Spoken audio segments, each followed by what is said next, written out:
Blog Talk Radio.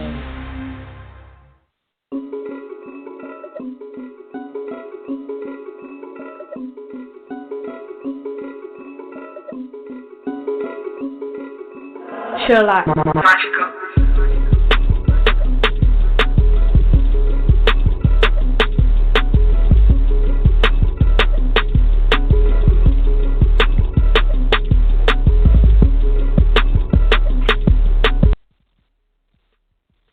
All right.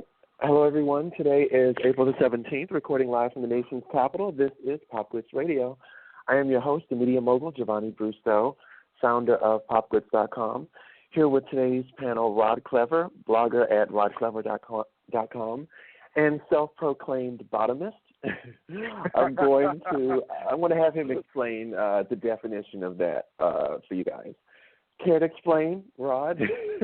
I've been dying to hear you actually word this out. It's so funny because I've been getting asked that question. I'm like, what is a bottomist? What is a bottomist? And I think for me, being a bottom, I'm very pro bottoms. I'm very pro, healthy lifestyle for bottoms. It's like being a feminist, but it's like I feel like we live in a society, especially as gay men, where we find so many ways to shame men who take dicks. And I'm just like, well, hopefully no one hung up after that. I'm just kidding. I hope not. Right. I just find that, without bottoms, gay sex doesn't technically exist. So just like it's a necessary thing, but I think people need to be more supportive of the process and what we have to do and who we are as people, instead of trying to use it to dehumanize us or make us less than men because we're on the anal receptive end of sex. But always, if I see a bottom, I'm going to support you. Like you about what you need. What can I do for you? You need some tips. Need some help. What can I do to make you better at what you do? Like that's how I really feel. So look, I just love that I was able to start off this show with that. The first 60 seconds of a show talking about anal reception. Yeah, and I think that the second word in my bio is conservative. So, yeah, fun time. Sorry about that. That's okay. No, I asked a question. So, all right, and the second person is, hopefully he will be on shortly, Mr. Ronnie Kane, an image advisor out of Miami. So, getting started. So this is the third show that I actually discussed this on two completely different responses each time. American Idol runner-up, LaPortia Renee, was vehemently rebuked for her words describing the LGBT community as a quote-unquote lifestyle. And here was my issue that I mentioned this on Breitbart Radio. She was asked about her hometown of Mississippi's new religious freedom proposal, which would the question was whether or not you'll be able to deny service to gays at your place of business. But the argument turned into a war of words or semantics on whether or not it's a lifestyle. We were arguing over that word, but essentially missed the entire argument of the actual legislation, which I've seen little discussed about, oddly, among many LGBT sites. So, Rod, what is your opinion on, A, whether or not it's offensive to call being gay a lifestyle? And secondly, I'd like to actually answer the question as to your thoughts on having this type of law and whether you can pick and choose who you're able to serve. That LaPortia Renee situation is beyond loaded for a multitude of reasons, but I'll tackle question number one. The word lifestyle, I think, minimizes the gay experience. I think that what I do as far as who I share myself with romantically or sexually is not a lifestyle. You being a jet setter is a lifestyle. You being a weed head is a lifestyle. Those are things that you chose to do or chose to interact in. But my sexual preference is not something that I chose. It's something that was like I said in one post before. I was like, a lifestyle is not a biological predisposition. I didn't choose to be gay. This is who I am. But I almost might call what I do a lifestyle, because that means that what I do is interchangeable. Now, right. I did actually comment on the fact of what LaPortia said as far as the whole comment. And my thing is, she's entitled to say what she wants, and she's entitled to feel what she feels. But people always seem to forget that just because you have freedom of speech, that freedom is always doesn't come with a cost. You can't say what you want all the time. Oh, of course. You can say what you want, but, you're not free of consequence afterwards. Exactly. And my thing is, it's kind of funny that you say that you don't agree with the lifestyle, or I'm not saying that you support the legislature or not, but the legislature is a very slippery slope. Like, if we really want to play the biblical game, like, everybody's pretty much guilty. Because if I'm let's always do the major example, the cake shop owner. You don't want to make my cakes because, let's say, me and my husband are getting married and you want to do my wedding cake. Fine. But that cake shop owner could easily turn around and say, I don't make cakes for baby showers of single mothers. I actually, and you know what, here's my thing. Okay, laws are made by humans. We're not perfect. And I don't see that as being fair, but okay. The democratic process is what it is, all right? So if this is what you all proposed and that's what you want to do, then fine. I want someone to open a business, and I'm not allowing women with hair weaves to come in. Fair is fair. I want to see, that's the direction that I would like to see that go in. And then I had an argument before about, I think a pizza shop owner said the same thing, that they didn't want to service LGBT members of the community. And I said, well, how does this work? Let's say that I call in a pizza and I pay by credit card and I come outside with kissing my boyfriend in front of the driver. And the driver's like, oh, I can't service you. I'm like, oh, I already paid for it. How does this work? The little minor details involved in that. And I'll mention that Ohio Governor John Kasich, who's running for president, is a Republican who was against this. Now, he didn't really want to get into the technicalities of it. He said that he wishes that we didn't have to take this to court, that people could act civilly. But if you get into business, you're not supposed to you're in business to serve the public. And you're not supposed to pick and choose who you're going to serve. If you don't want to serve certain people, you shouldn't be in business at all.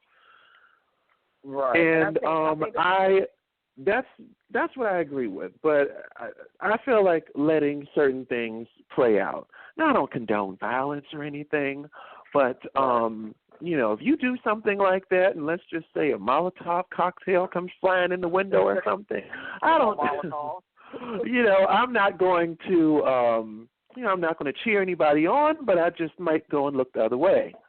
I mean, you kind of brought this on yourself. It's not fair on either side, but there are consequences to doing these types of things. Exactly. And you just make sure you're ready. And that's the thing I really respect about John Kasich, is the fact that he's making the obvious point. We are a country built off of capitalism. All money's green. So you want to discriminate? It doesn't make sense monetarily, and that may be just a Republican thing, but monetarily it doesn't make sense. Like, even if your morals and your spirituality and all of them just don't agree with gay folks, that's fine. You're welcome to have that. But from a business standpoint, it doesn't make sense, because you gonna tell me that because of my beliefs, I'm gonna miss out on a few Washington. And see, it's a slippery. As you said, it's a slippery slope. I mean, it started with marriage. It started with marriage, which I'm actually fine with. Like, look, okay, I'm not going to. I don't believe in forcing someone to marry someone that they don't have to. As far as the church goes, I mean, go to another church. That's the religion. It is what it is. But as for, individual establishments, that's a different story. Then there was the woman who didn't want to give the marriage certificate. You work in government, okay? You have the wrong job. Yeah. That's right. And that's the thing that I appreciate about what Maryland did. That when they came across the whole equality thing, they made a compromise. Okay, we don't give them equality, but you got to marry them at your churches. That's your choice, and I think that's fair. So that you do or do not? Because I you do forgot not. that. You have the choice. If you want to marry them, you can decline them to marry at your church. But if that's what you guys are looking for, that's what you should do. But I find that since gay marriage has been passed, that everybody's trying to do ordinances or regulations or legislature to stop gay people from thriving in these places. But as we are seeing, as the jolly slippery slope that we're all sliding on right now, real businesses, not mom and pop, real corporate businesses are pulling out of these states now. Yeah, because the bottom line is more important than that. I mean, it's those who don't know any better, who don't understand economics 101, who don't understand business, who are voluntarily shooting themselves in the foot. Right. So whatever negativity that happens to them, they brought it on themselves. But of course, someone has to be the test case for the big business who wants to pull out. And look what happened to Chick-fil-A. So we've already had our test tube case, and not many other places I seriously think are going to want to go in that same direction. Mm-hmm. Yeah, that was not that was a PR nightmare, and I think they eventually changed their mind on that. Yeah, but who wants to have mass protest outside of their establishment? As you said, those that matter, those who are actually making money, know better. But I say let the whole damn thing play out. That's what you all want to do. I mean, we see businesses that are pulling out. I mean, it is what it is. I'm looking forward to the end result of this. And I wanted to piggyback on the lifestyle part. I tend to have a thick skin, and I know that we've kind of had these little debates between the both of us from time to time.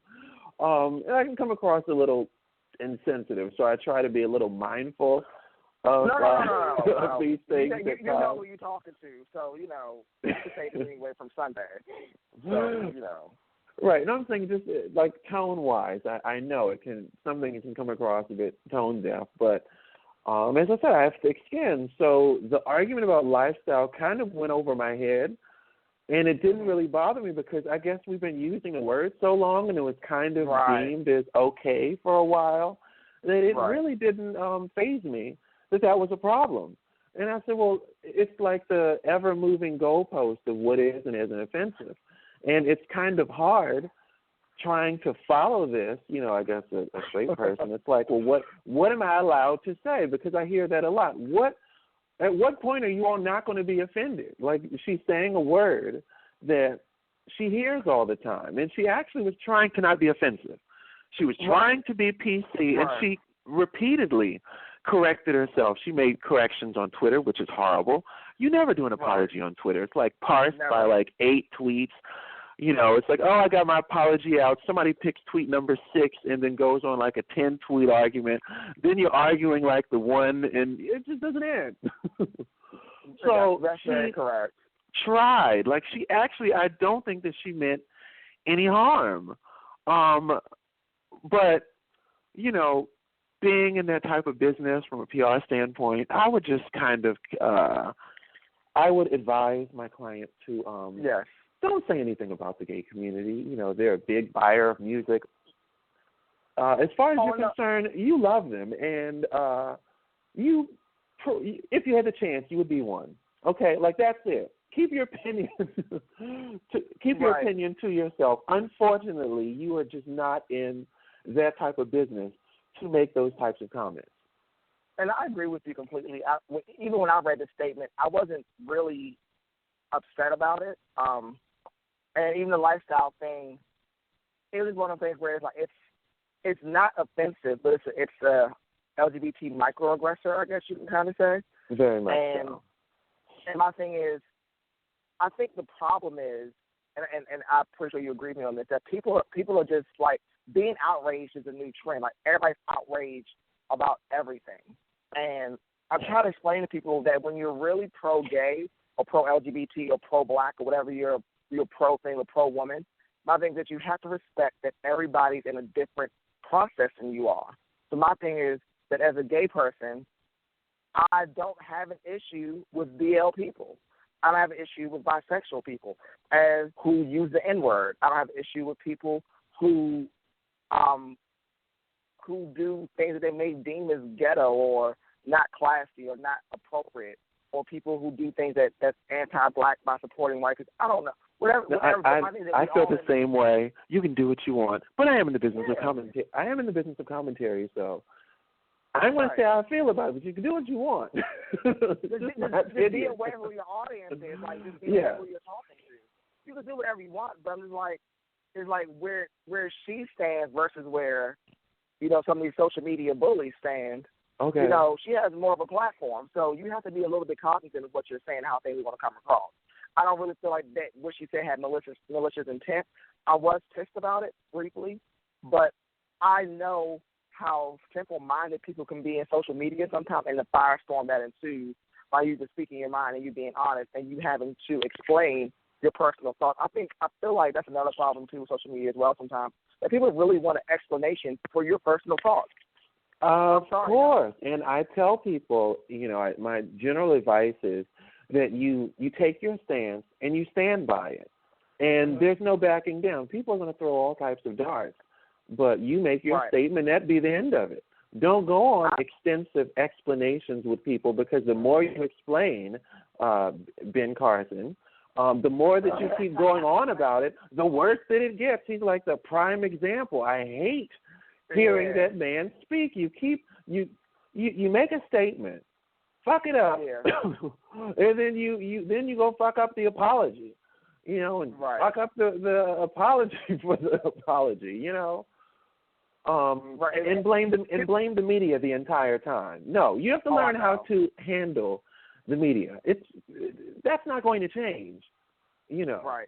Hence being out of said presidential election. Just had to throw that in there, but poor LaPortia, the girl had good intent, and I just have to, if I leave the topic alone, beating a dead horse here. Being in D.C., we're in. This is the headquarters for all for all the major nonprofits and all major causes. So organizations like GLAAD, et cetera, have people who are paid 40-hour-a-week salaries in six figures to find an argument, to find an issue, and pick at it, you know, to the end of time. And that's kind of the other issue with this. It really was not that bad, but again, if you look up some of the names, which I just don't have in front of me right now, of those who made the commentary from these organizations, that's their job. So, you know, you have, like, she's fighting a whole machine as well. You know, press releases were done about it, radio segments, you know, and it's kind of like at the end of the day, just say, I apologize, I didn't mean it, walk away. Any questions, direct them to said apology. Look, I was up the other morning, like at 1-something in the morning, and the girl was on Facebook Live apologizing again. And I said, stop apologizing. Yes. There were already tons of articles about her apologizing. And then she's doing another apology. Why? Like, leave it alone. I wonder, and nothing that I said instantly after when I first saw the article, I was like, PR manager. I mean, but she's new, and this is the argument that Mariah Carey had against American Idol years before she went on. She said she would never do it because these people are thrusted into the spotlight, and they have no training. And see, if you've worked for something for years, say, 10 years or whatever, from background singer, work your way up, by the time you get there, you're not going to make any controversial statements. You're not going to do anything stupid because you have, you've got years to lose. All right, you win a competition overnight, you're just going to say whatever the hell comes to your mind. And that's kind of why I wasn't surprised here. No media training would have prepared her for said crash course. You probably never, I won't say never met with anyone, but no significant meeting, a day or something, possibly. Right. In that whole competition, she just got signed, Yeah. And I understand that people need to really, because celebrities always seem to always come across with these blurbs, the things they say they have to apologize for later. I just find that people, if it's not your minority group, don't talk about it. Just say next question, or like, I don't know anything about that. I don't know. Just stay off of social media. And look, you're the one who asked me. You're the one who asked me about profanity, and I'm the one like entering my 5th F-bomb. Stay the fuck off of Twitter. Like that would be it. You should be known for your work, and not for all of these side comments, Chris Brown. Moving along. We discussed that on another show. It was like, Azalea Banks, who is that? She said, I've never heard Sonny Johnson, the Breitbart show. He's like, I've never heard of her music. I've only heard of her because she's trolling conservative media these days for attention. Like she wrote a PR announcement to Sarah Palin. Why? Right. Go find something else to do with your life. Pretty much. And the thing that's so funny is that I actually have some of Azalea Banks' music, and she's phenomenal. The girl is super talented, and I do respect the fact that you're in that arena and you're using your voice. Just, girl, we might want to hear your voice as a rapper more than as an actor. You should always be known more for your talent than anything else. If you notice, you don't see my face plastered all over YouTube and things like that, and I get criticized for it quite a lot, because I've just never been a huge self-promoter. I'm a writer and do media, and it was just like, I want to be known for that. I'm not an attention whore. So, it's always a struggle of finding that proper balance of how much of myself to put out there. But moving along, rapper and singer Erykah Badu, she came under fire for another Twitter rant of her own, where she spoke about the choice of clothing that young girls wear to school. And just to make sure I'm not accused of taking her words out of context, I'm going to read it verbatim. Okay. She said there was an article ruling that high school girls lower their skirts so male teachers are not distracted. I agreed because I'm aware we live in a sex-driven society. If I had a school, I would make sure that the uniform skirt length was a nice knee length. It's fair to everyone. So, do you have any thoughts on her statement about what girls should wear to school? Was that bad? Because I heard a lot of bad responses to that. Okay, so a lot of the problem was that, like you said earlier, people didn't read all the tweets. And my thing is that in a series of tweets of that conversation, she tried to explain her thought more clearly. So my thing is that one tweet, like we said before, that one tweet kind of nailed her against the wall. Now, to what she was 140 characters, we'll do it every time. Right, every time. So what I think that she was leaning towards creates a problem that women, it's this culture of women are being overly sexualized. And my thing is like, I think the thing that's troublesome for me with the statement was the fact that we need to stop trying to curtail women to stop being a sexual thing or something, or stop attracting men. We need to start teaching boys to stop raping women. That's the ultimate. It is a two-way street. I agree. Like Rihanna was annoying in that car. I'm sure she probably had her Jamaican finger all in his face. No, she's not Jamaican. Whatever. Where is she from? She's Barbadian. Okay. There you go. She had the Barbadian finger all up in his face, I'm certain, with the neck roll going. And yeah, that's bad. But she also didn't have to have her face bloodied over it either. Right. That didn't quite have to happen. So yes, we do need to teach both sides of it, but it also is a two-sided thing. When I first saw the part about the knee-length skirts, it took me back to school where I went to fine arts magnet schools growing up, and that was the dress code, and they were pretty adamant about it. I mean, down to the fact of, I remember specifically knee-length skirts and nothing before, nothing higher. And should you have something higher, you were going home.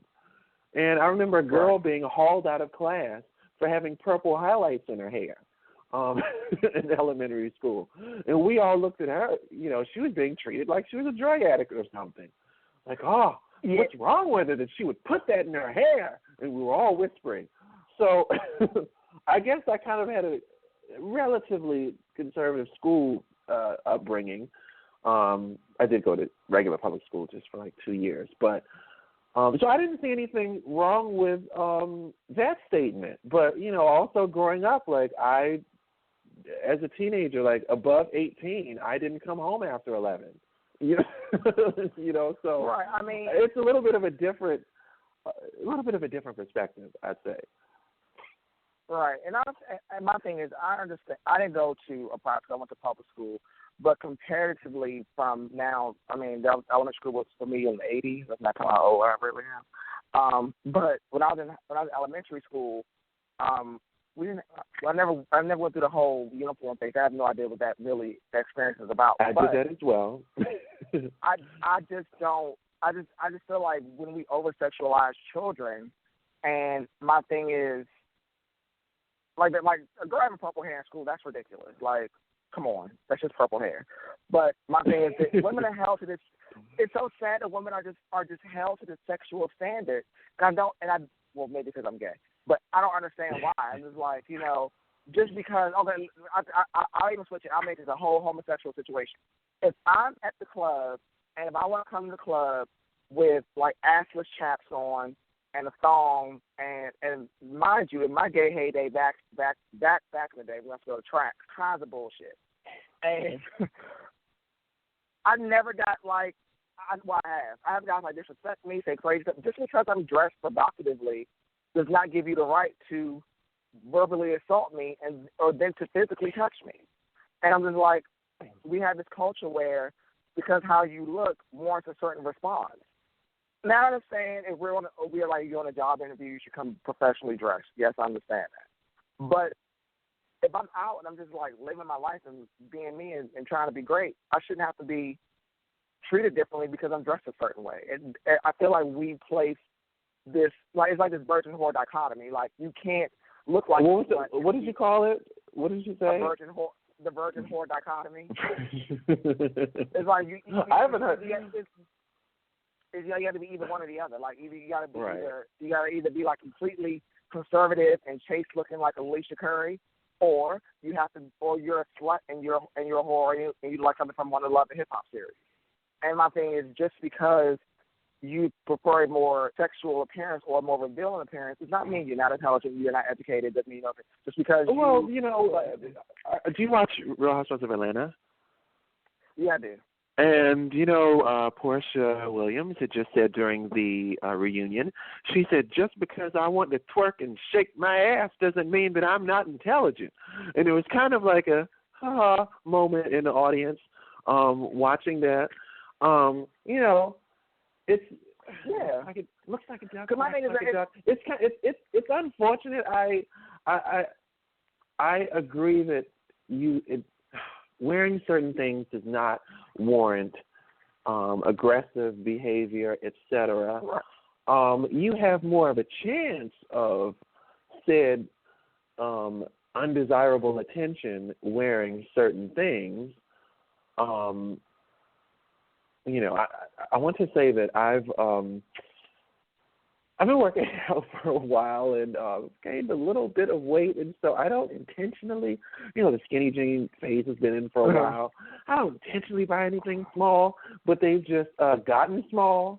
Like I was getting dressed the other night, and I was like, damn it, oh my God, I have to go shopping. I can't. I was like, I look like wearing a sausage casing, like nothing was fitting, and I did not intentionally buy anything to be really small. I just haven't been shopping in a little while, okay? And I've retired like approaching half of my closet now. So now we're in the dangerous territory. Like I feel like I don't have anything to wear. But stepping out of the door, I went to see an old neighbor of mine, and I've always been a pretty conservative dresser. I've never been really crazy with clothing. Stylish, I would like to say, but not really crazy. And I think this old neighbor had mentioned about what type of guy I was going to attract, and Really? I don't know if she said that I looked like a slut one day or something, and all I was wearing was a gray T-shirt and gray pants and gray jeans. That was all. Well, the pants might have been a little more fitting than usual. The culture of sweatpants, gray sweatpants, are the male leggings. If you walk out a pair of sweatpants, you're asking to be looked at. Come on, you wear sweatpants. I'm serious, because I see a man in some sweatpants. I'm trying to see everything from the rooter to the tutor. Like, bitch, what you got on under there? Like, what do you see? Like, does the package look nice? Your booty sitting up real high? And I know it's really bad for me to say that. Can I just mention that I don't know if you watched Shaws of Sunset on Bravo, but MJ. I can't. I can't take the gay one. I cannot take the gay one. And it's like he gets on my nerves completely. I know, but that's why I like him, because he's so pretentious and annoying and fat. he's like that really thick guy that just is always working out, but you never see no results. But like, don't you love that? Baby, if you think just be thick and just enjoy your thickness, you know what I'm saying? I don't like thick men. I like little healthy brother. I'm not. If you're gonna be thick and love it. But don't see and go to the gym and do cardio all day, and then go home and eat a whole thing of like bread and cheese and say, I've been working out. No, I know. I was thinking about one of my a former Facebook friend of mine that I was just thinking the other day. I was like, I've watched this person do selfies in the gym for the last 5 years, and they look exactly the same as they have before. And I hardly go and work out in my house and have better results than that. I'm not going to call any names. But listen, so MJ, I know, it would be nice. MJ described her boyfriend, and she literally said that they were doing online dating, and I think it was a blind date or something like that. He got out of the car, and he was wearing gray sweatpants, and this is just how she started off a description. And she said his erection went this way, and we went on, we eventually went into the restaurant, and because I didn't take off and run when I saw said erection, must have meant that we were meant to be. So apparently, the power of the sweatpants. You're definitely right on that. Sweatpants, like I'm telling you, wear a proper pair of sweatpants. And I guarantee you, if he had worn slacks, she probably wouldn't be with him today. Maybe, who knows? But I knew what he was doing. Know that sweatpants are the male equivalent of the sundress or the legging. It is the male equivalent. You walk around in sweatpants, I'm going to look at you, and I don't care if you with your girl or all your kids. I'm going to look at you, and you won't have to just deal with it. I'm sorry. I like a man in a nice pair of sweatpants. Now, would you disrespect your president, Mr. Barack Obama, with those on? If Barack Obama walked out some sweatpants, I'm sorry. Hey, Barack, hi. Excuse me, Secret Service. Secret Service, you're in my way. I'm trying to talk to our president. You're in my way. Here we go. Michelle. And you're from Baltimore, so you should know better than be messing with the police like that. No. Here we go. Stop resisting. Stop resisting. Stop resisting. Let's make that very clear. I love our Baltimoreans, but I am not from Baltimore. I'm from PG County and Carter, D.C. area. That is it. I'm not from Baltimore. That's no shade to my Baltimoreans. I love y'all to death, but we all know that Washingtonians do not like being called Baltimoreans. Just do not. No. I grew up in PG County and spent many summers in Southeast. I know nothing about Baltimore. Except what they got. Oh, that's inappropriate. But go ahead. You're right. Did I mess that one up? Okay. I know my friends better. Okay. Yeah. We should be from Atlanta. They'd be like, no, I'm not from Atlanta. I'm from Atlanta. I was like, no, I lived there very briefly. I know. I saw that you were just like, from like the first 48 hours of you being down there, you didn't seem, you just weren't all that much into it other than the house shopping, of course. Who doesn't like the, who doesn't like house shopping with a top down? I remember that. Yeah. But beyond that, you were like, oh, I don't know if I could take it. It was, what's so funny about Atlanta? The thing it's gorgeous, it's affordable. A lot of big companies down there. Great place to live. It's just mixing with the people didn't work very well for me. I found that people who were native Atlantans or relocated from the North were awesome. They were all dope. They were all so cool. But the ones that were from the South, who've never left the South and moved to Atlanta because it's the big city of the South, they just had this really remedial mentality that I just could not Oh, stomach. those who relocated to Atlanta? Yeah, they're like from they're like from bumfuck Mississippi, and then they moved to Atlanta. It's like it just didn't translate. But now that's why. Look at where they came from. Oh my God! So I had in my experience, I was like, well, it was the next biggest city. Listen.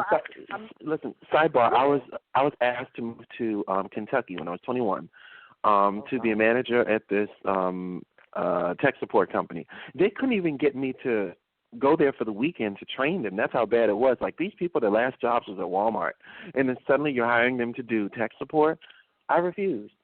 And I actually voluntarily, at the beginning of the recession, voluntarily decided to be unemployed to go elsewhere. Because I can't do it. I'm a city flicker, as I get described by my my country or rural Republican friends. Right. What am I going to do? What am I going to do? A black gay man, mind you, who had a perm in his head and about 6 different shades of brown highlights in his head. What was I going to do in Kentucky?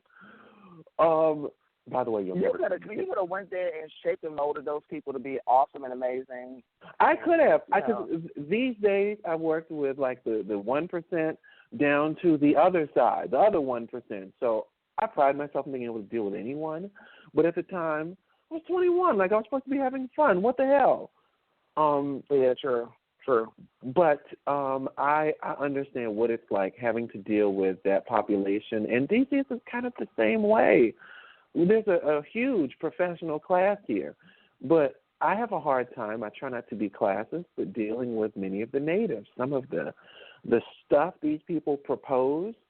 And, I will never forget the guy who said, we should be able to live in the neighborhood that we grew up in, or be able to purchase in the neighborhood I grew up in. I'm like, you're 30, and you think that you just have a right to afford an area? The prices have changed over the last 20 years. Like, that's stupid. That doesn't make any economic sense, idiot. How did you get elected? So I really have that problem, even here. But I was kind of jealous. I kind of wanted to. I've considered Atlanta. Possibly, I don't know. I might. That might be on my to-do list. Maybe for a year or something. It's not horrible. I will tell you, it's not horrible at all. But my thing is that you have to know how to work the social structures, and sadly, sometimes it requires you to be very inauthentic and fake. It's just not who I am at this stage in my life. It's just not, and it didn't work on a lot of levels. But the thing is that I left Atlanta because my partner got a better job opportunity. I didn't leave Atlanta because I just couldn't handle it. I just gave up. But we left because he had a better opportunity. I assumed as much. That was kind of quick. Well, congratulations on you two moving on up. Yeah, it's not linear. It's an upward movement. So it was a great thing for my partner because it's something that he really wants to do, and he supported my vision of me going to Atlanta and pursuing my thing with blogging and networking and pursuing his professional goals and what he wants to give and take. But Atlanta's not horrible. It's just that when you deal with the people, you have to really be quick and leave them out because it's just really that whole like Southern hospitality thing is bullshit. It's basically me talking behind your back and tell you bless your heart to your face means you're a fucking idiot. So it's I'm sorry, you can like really keep that. Right, and so listen, we were talking about dealing with different classes of people. Reality star Bethenny Frankel, she was alleged to, while speaking as the keynote speaker at the Rent the Runway and UBS's Project Entrepreneur Women's Summit, while giving her speech, she allegedly said that black women should have white men be the face of their business. This came from a random non-name audience member whose tweets went on to make the Huffington Post and other news outlets. There were other reports that said that the remarks weren't made, But hypothetically, let's just discuss whether or not that would be good advice to be told as a minority to promote your business and have as widespread of an audience as possible. That if you have a choice of the person who's going to go out and represent the company, that it should be a white male. What do you say? Bethenny, love, sweetheart. My thing is that,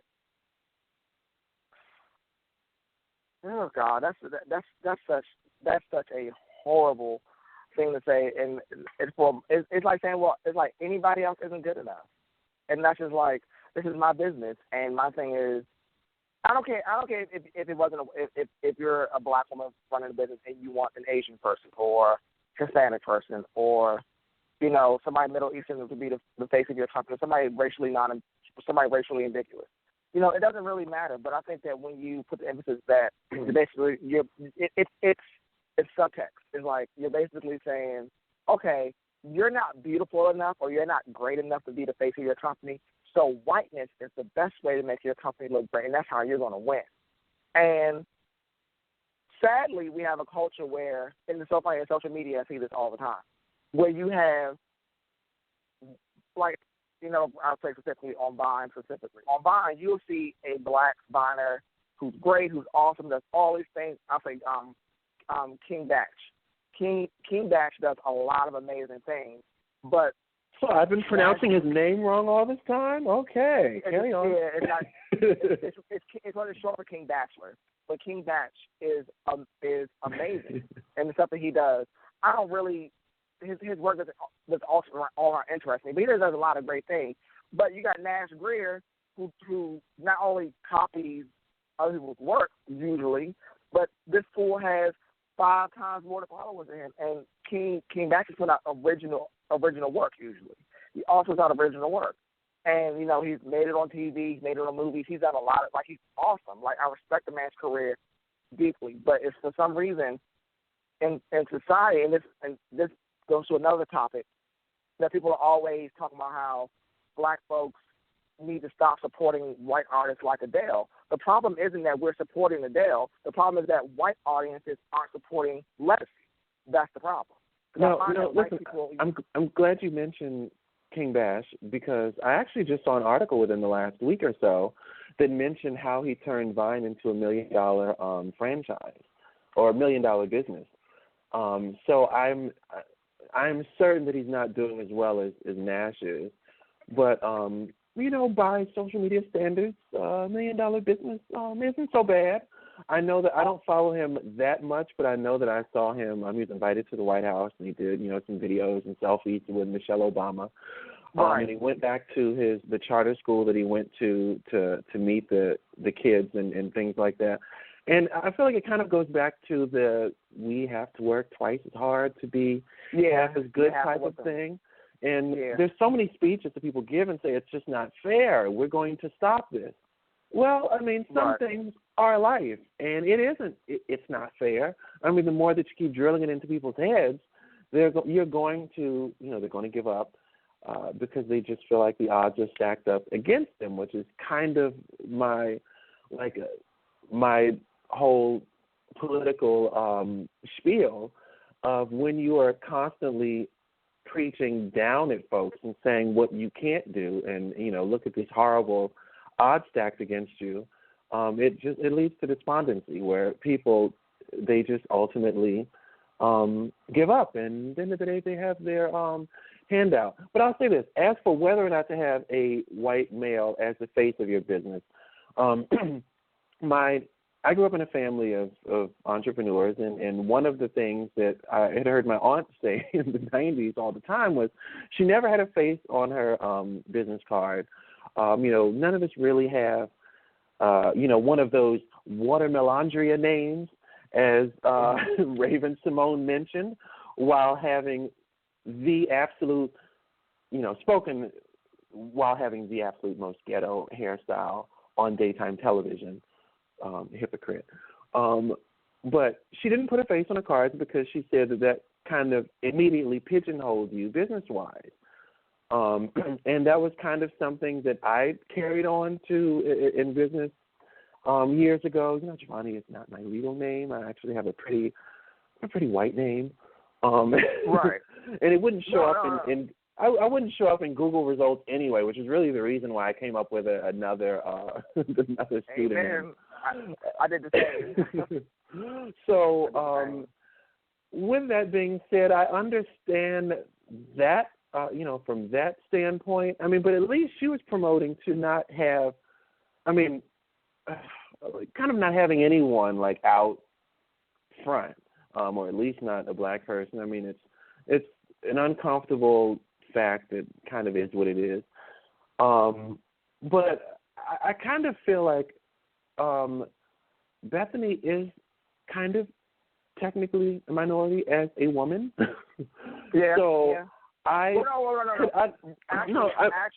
I'll say by definition of affirmative action, which is benefited white women more. By that definition, then she sort of is. But I could understand her saying at least a statement of a white man being in front is going to do better. Like if you were to say that, like that is kind of a fact, and that's not really going to be argued. But to suggest that, okay, pick this person to go in front, you're going to rub people the wrong way. I don't think I would want to be caught on film or whatever with that sound bite coming from my name. But given the person who made the statement, notice it's not on film, and we're in a seriously racially sensitive moment in history. So people are being offended by everything, and they're exaggerating. I think that there could be some type of exaggeration. I don't quite see Bethenny saying something like that. I would hope not. She's a very successful woman. It has a great, backstory of going, from being a wife to the successful entrepreneur. But, you might want to get out of the business of telling black people what to do. I think a lot of problems. I think this is a lot of problems that white Americans need to accept and access. Is the fact that you may not be saying it with the intention of it being racially, culturally, or minority insensitive, but if you are not versed in somebody else's culture and understand what they may deal with, I just suggest, like I said before, just don't talk about other minority groups that you're not a minority group on. And it's so funny because it's just, like LaPortia, she may not have had malicious intent. I'm not really sure. LaPortia, I feel like definitely didn't have malicious intent. But I'm not sure if Bethenny had malicious intent in saying so. But it is not even just disrespectful to women of color. It's disrespectful to women in general who make up the majority of the world's population and are only seen as a minority because of their juxtaposition to men. Well, it's kind of offensive to black people, period, because you're saying that I should put someone else as a face of my business. And I hate being told what to do with my company. I probably repeat that like 3 times a day. But the statement wasn't pro woman either. Like, this is like, you're a woman and you're always gonna need a man to help. And I'm just like, it's just, girl, shut up. Just shut up. Just don't say anything. Like you're putting your entire mouth and you're shitting toenails right now. And as I said about, my aunt mentioning, not putting her face on things, which I can understand, and I do think that is a smart business move. But, again, twice as hard to be half as good argument. That's just a fact. That's what we have to deal with, unfortunately. But given that, I hardly talk about being gay, but I feel like it's an elephant in the room. Like I have to, it has to be addressed every so often. I don't want to appear to be hiding anything. I don't appear to be straight at all, but I'm just not someone who carries the heart on their sleeve. So occasionally I will have the discussion just for the sake of it, just for disclosure's sake. But I am aware that in doing that I am potentially painting myself into a corner. But as long as you know that, that you're putting yourself in this corner, be aware that you're going to have to be working pretty damn hard to get your ass up out of that corner at the same time. So I know putting my face on stuff and, political stance especially, I'm a conservative in D.C. That's, there's just not many, we're joked about being 5 in a phone booth. That's really making life tough. But as long as I know where I am and what my business strategy is, then I know that I'll be fine and successful. And I tell anyone who has any type of business endeavors or ventures that they may feel like the odds are stacked against them or that it's impossible. Nothing's impossible. If you want to do something, do it. You just find a way to make money at it and to be happy doing what you love. And don't be told by anyone that you're not good enough to front your own business. And what do you know? Bethenny is on television right now on Bravo. Don't let anyone tell you can't do it or that you're not good enough to be the face. Find a way to make it happen. And that's what I have to say about that. I think for me, I didn't change. I think I changed. I used my moniker, my pseudonym, because professionally, I didn't know where I would go as Ron Klever, and I didn't want to block what I do professionally as Henry. So it was a situation where I had to make a choice.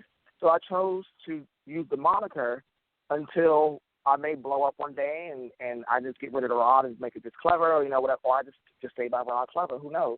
But I feel like I think us not showing our faces as gay people, as black people, as women, as Latinos, as Muslims, as whatever ethnic minority or religious group we're a part of doesn't change the narrative. It doesn't really remove the problem of white privilege that we have in the United States. So it's like for me, I don't want to hide my blackness and not show it. And I don't, and this makes it very clear, I don't judge people who decide to make that choice. That's what you choose to do. That's how you choose to sleep at night.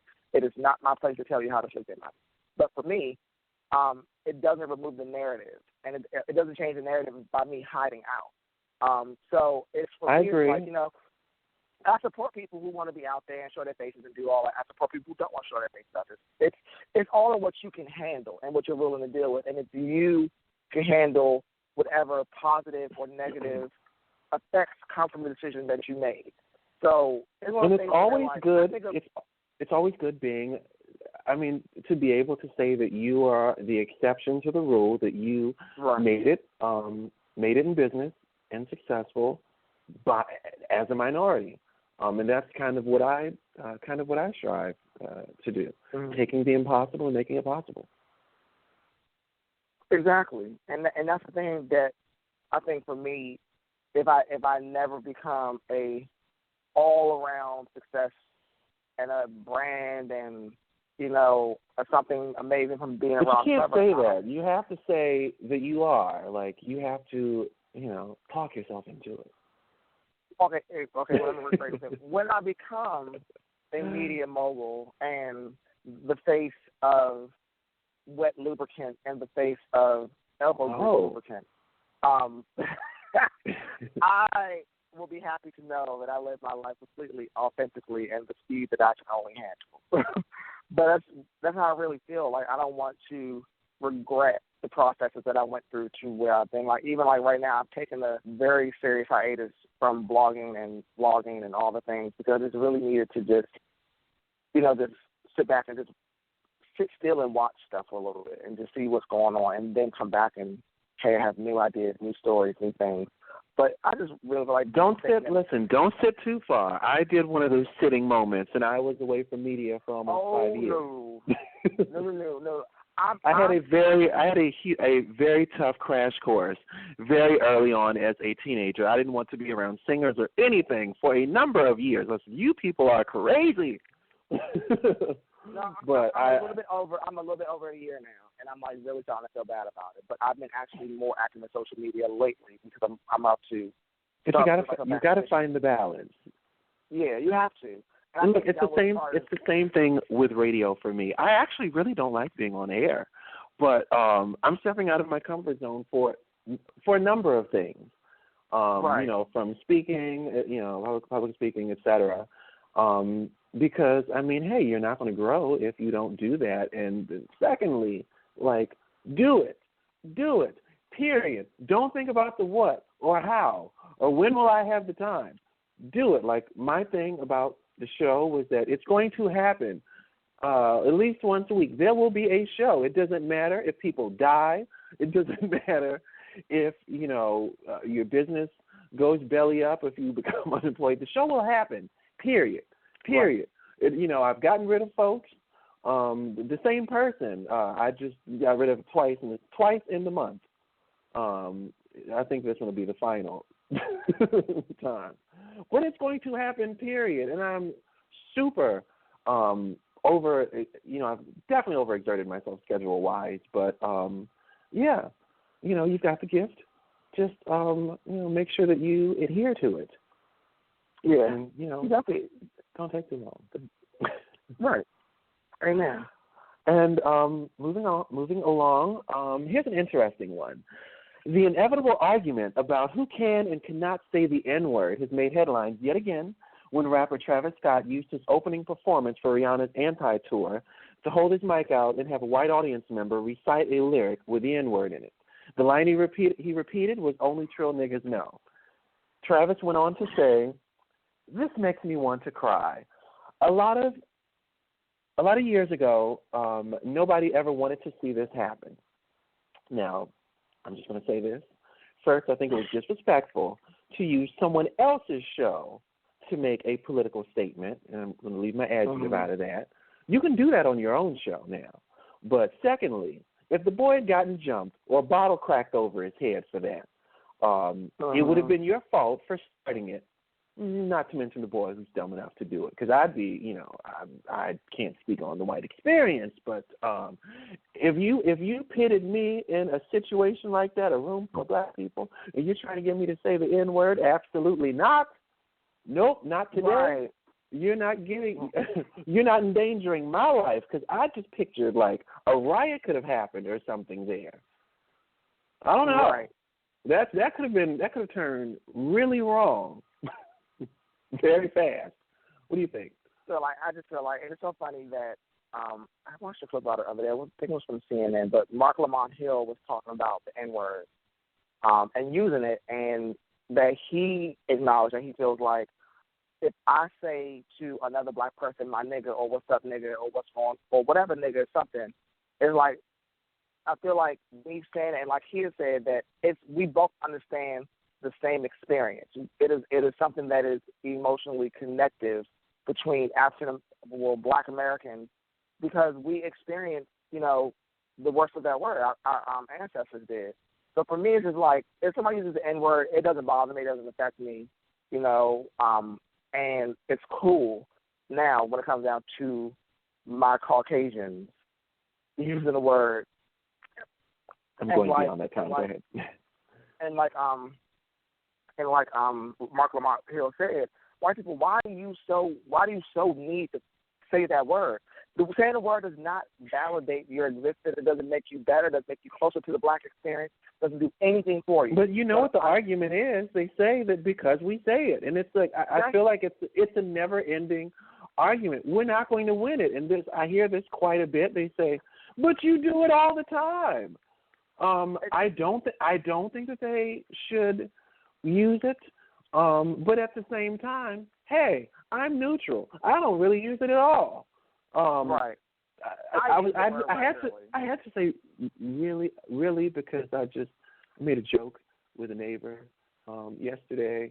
You know, it's double standard of life.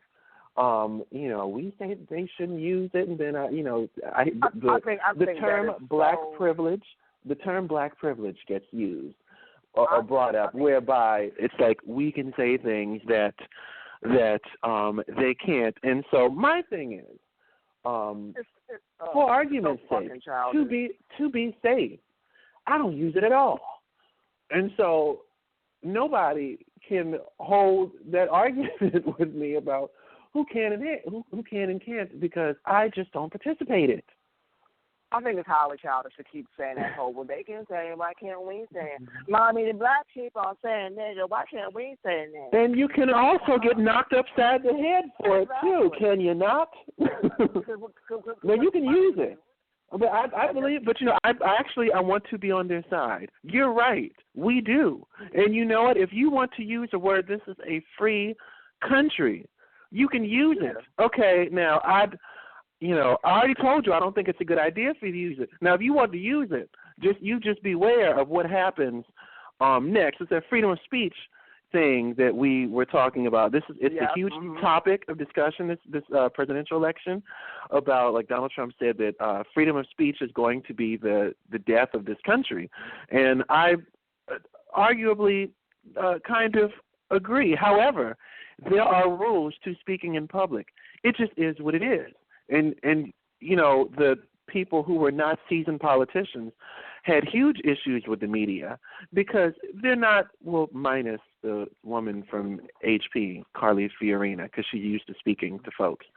They're not media trained, so they don't know how to deal with the media. So, yes, you're going to get it every time you open your mouth.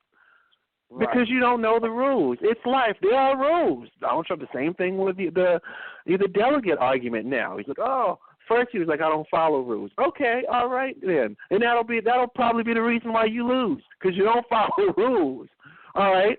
Rules exist. You can't say whatever you want out of your mouth and expect nothing to happen in consequence.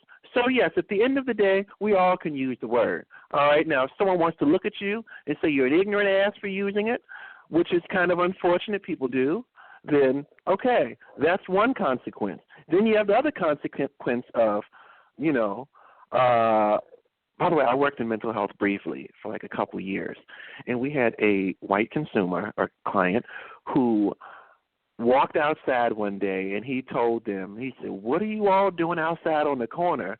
You quote-unquote niggas need to go back on the slave boat. And he couldn't even go home to his apartment because they beat him senseless. He would go sleep in the park. Oh, my God. Freedom of speech. Hey, you think they need to get off the corner and get on a boat and go somewhere? I'm sure there are black people that agree with you, okay? But look, you saw what happened for making the statement, consequences to our words. Right. And I think what usually always happens when white folks want to get to the debate of that they can or can't use it. The three things they always say, well, they use it, why can't we use it? Or black privilege, which I've heard that too. Or they'll say, well, y'all call us crackers and saltines and honky. I don't. And why you can't say I do it. But the problem is it's so funny. I won't use those kind of words in regards to white people. I won't even use words negatively that have negative connotation towards. I don't like even using the word bitch in social media when it refers to a female. I just don't. But for me, like, I have my own check and balance on how I feel, but I just feel like and honky and saltine does not have the same historical implications as the word nigga does. Let it go, white people. You're not going to be able to say that. It's not happening. We're not until we got 50 years in the future and we also racially mix and we don't know who's who anymore. Then we get a conversation then. But right now, it's not happening. It's not on the table. It's so far from the table. Like there's so many other things. I fear. Look, you mentioned those 50 years. From now, I fear that we might. What was that bombing? The Oklahoma bombing, I think, where the successful black neighborhood just got bombed just for the sake of it, just for being successful. I shouldn't talk like that. I feel like before the moment comes, there are some people who would rather, decimate black neighborhoods by carpet bombing them before they see us get to that type of racial mixing. It's happened. The sad part is that was just my random thought. I'm sorry.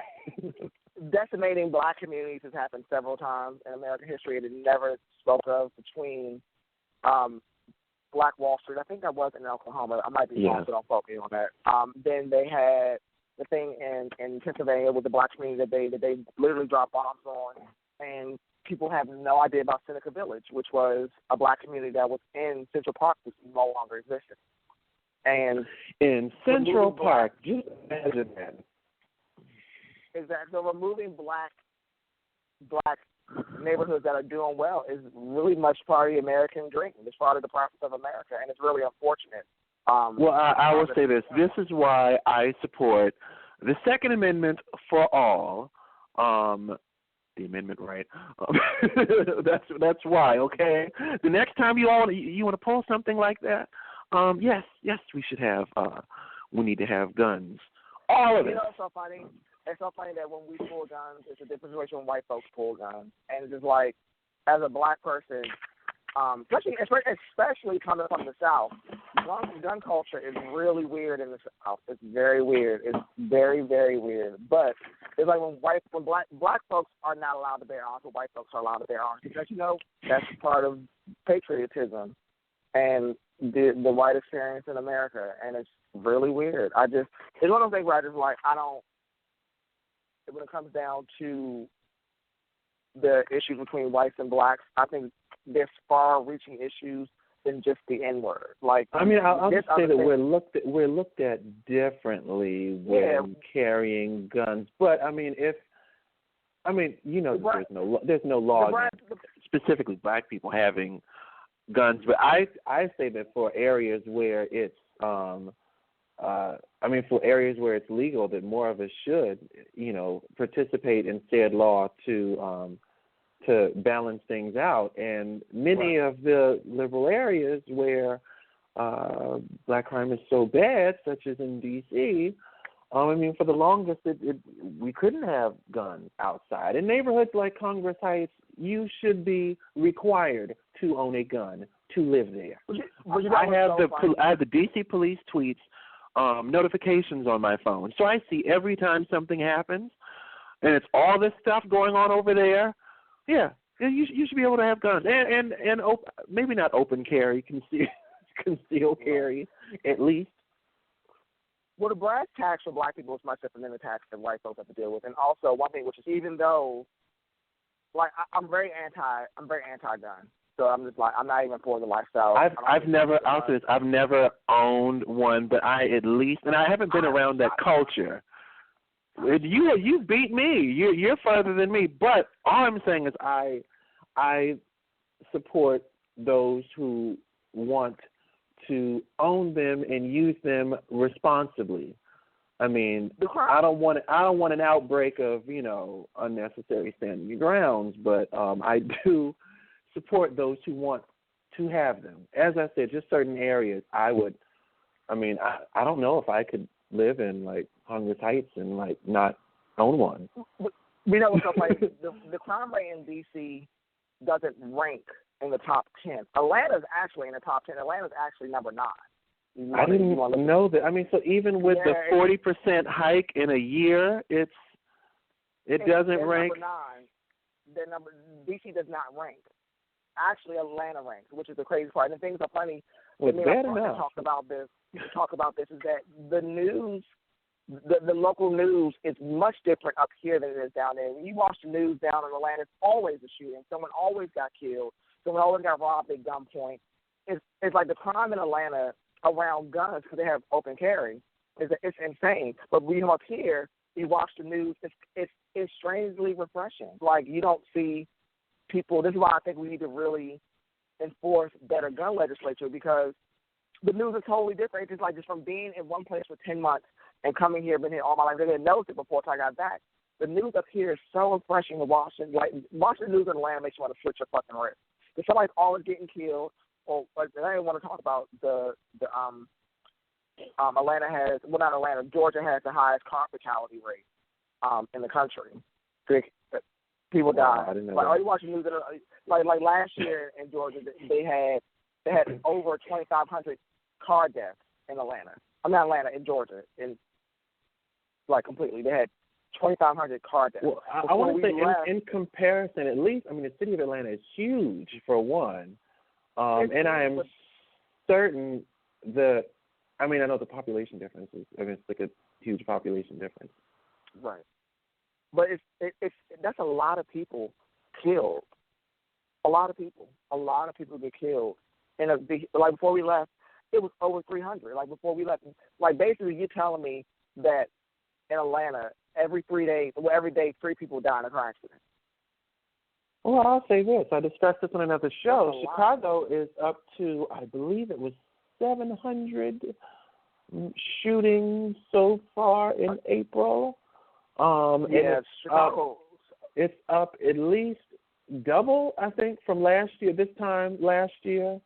But there's so many factors. They say that you can commit felonies and all these other things and like be immediately released. Like these people who are being arrested. It's like, one person had been arrested. Was it a few dozen times or something? And like the number of times he had been, arrested and let go. It's like, shouldn't you be in a halfway house or like under supervision?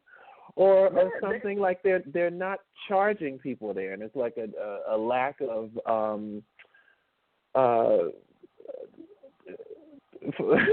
lack of prosecution there. Like they didn't have enough prosecutors there. I heard.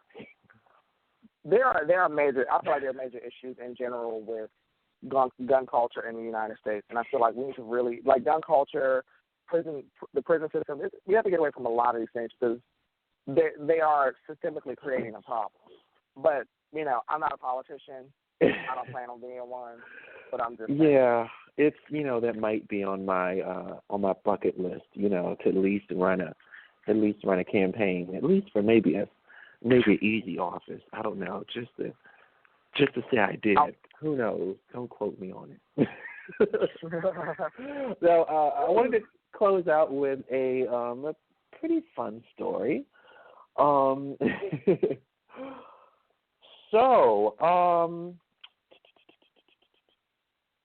on, fun story. I know. Now if I can see, did I just drink all this coffee and I can't find it? So Game of Thrones actress Emilia Clarke, who plays Princess Daenerys Targaryen, is on a campaign for more male nudity in film. She says that television should not mean more female nudity, but male nudity. I have a bit of an idea of where this discussion is going to go, considering we have 2 gay men on this show today. Of course. But how do you feel about more male nudity on the big screen? I'm for it, and I said what I said, and that's it. I said what I said. I said what I said. I said what I said, and I'm for it, and y'all need to deal with it. I think Come on, Nene. Really help the balance of sexualizing men and desexualizing women. Growing up in the 80s, you always saw breasts or vaginas at some point in the 80s movies. You always came across one or two. It just happened that way, but you never, ever got to see a penis. The only time in a movie that I saw a penis, and I was so confused, was when I watched... Come on, I've got my pen. Okay. When I watched Movie Night, and what's his name? Mark Wahlberg put out his penis and went, I am a star. I am a star. And I'm pretty sure his penis is not that big. It probably was a fake penis. But when I tell you, my spirit leapt out of my body to that screen is like, Mark Wahlberg, when we going to do this? When we going to get together and find love and make mixed babies together? But I feel like you don't see it enough, especially with shows like Spartacus and Game of Thrones, and I really would love to see more penis on the screen. It's and I just would. I'm the only fan. Can I tell you what my response was to him saying I am a star? I was like, I think I was nodding my head, and I said, yes, Mark, you are a star. You are yes, a star. Mark. I mean, that almost sounds like, bedroom language, like during the act. Right. Yes, you're a star. Yes, like sleeping with your talent agent. Yes, you are a star. You're a star. Exactly. That's exactly what it feels like. That's exactly what it feels like. And hey, I feel like speaking of which, a big story. Did you see that music video that some model did? I forgot his name. Where it was like from the waist up and towards, he was on a beach and it was slow motion. It was waist up and then it slowly dropped towards the end and he had like yes. What Yeah. Well, first of all, albino model. what was that about? I mean, did like, is there a follow up to this? To like, you see, I don't have words here. And I saw this. Listen, I was like showering or something, you know, and like I'm getting dressed, and I'm like, I'm flipping through my phone early in the morning to decide on whether to send out stories to my writers or whatever to contemplate. And I saw that, and I was like, what? And so for our listeners, I can't think of his name, but a major albino Sean model. Is Sean something. It's Sean something. Sean. And oh my God. I think that there was an elephant transplant going on there. It was totally unexpected, and I don't really have. I think I've lost the topic. his name is Sean Ross. That's his name, Sean Ross. And when I tell you, I saw that video, I was like, 'cause like, you know, I'm gonna be very honest, America. I'm a size queen, so you know, like you put a dick on the screen for me ain't really move me unless it's really big. So I bought it. I was like, let me see this old little old penis and get this all over with and go about my damn day. Baby, when that water moved and that big baby's arm holding the apple of a penis flopped, I said, Jesus. I said, that man almost made me follow him on Twitter. Now, my second response was, we actually have the same legal last name. And I said, there you go, Sean.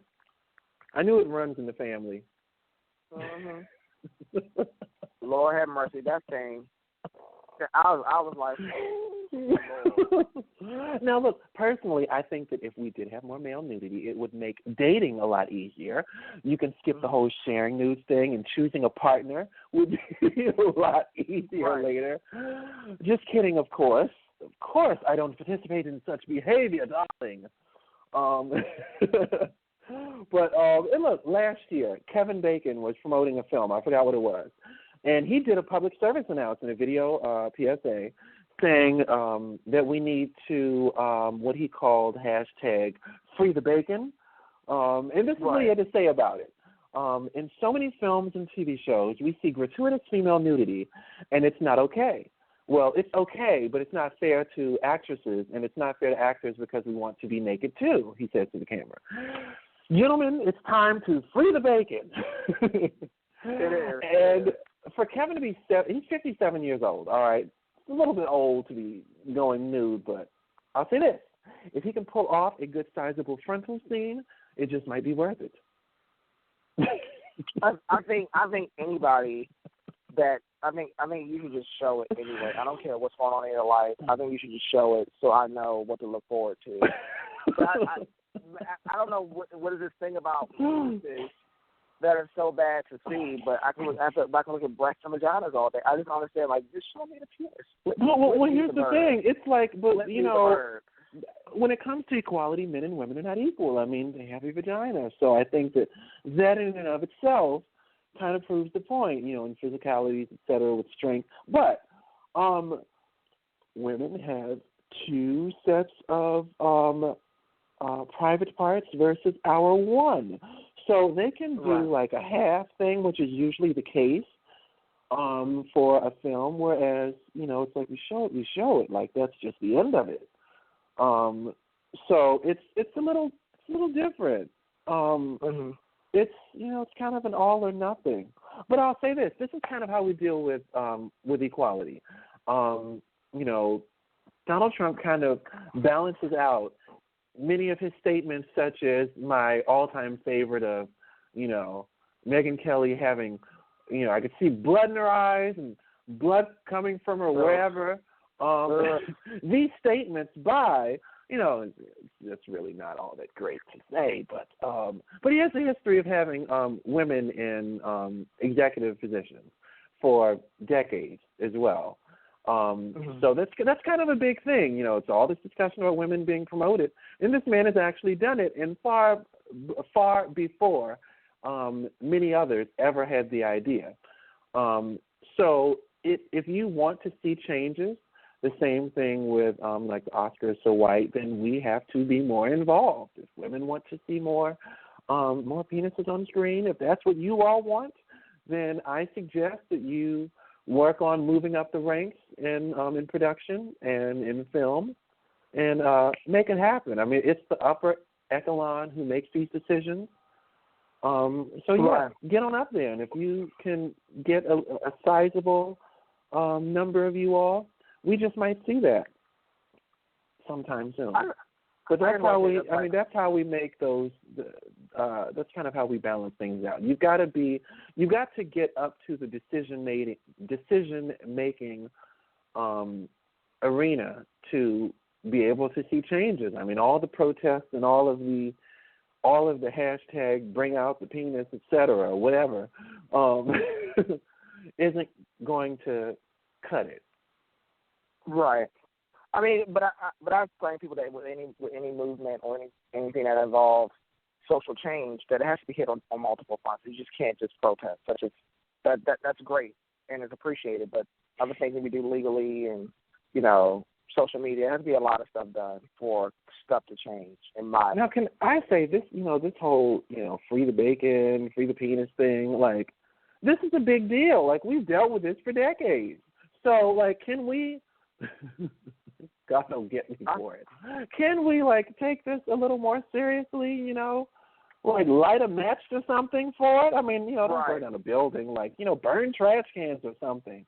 Bring out some movies with female nudity and burn them in the street. Okay, we need to bring attention to this cause. Come on, Kevin Bacon. Right. Maybe I'll write him an open letter. That'll be a nice little. Project. It can be from the both. We need to get them together. We need to get them together. Like, y'all need to sit here and talk me the bird campaign that we have going on here. Yes. You can get it moving. It's this is.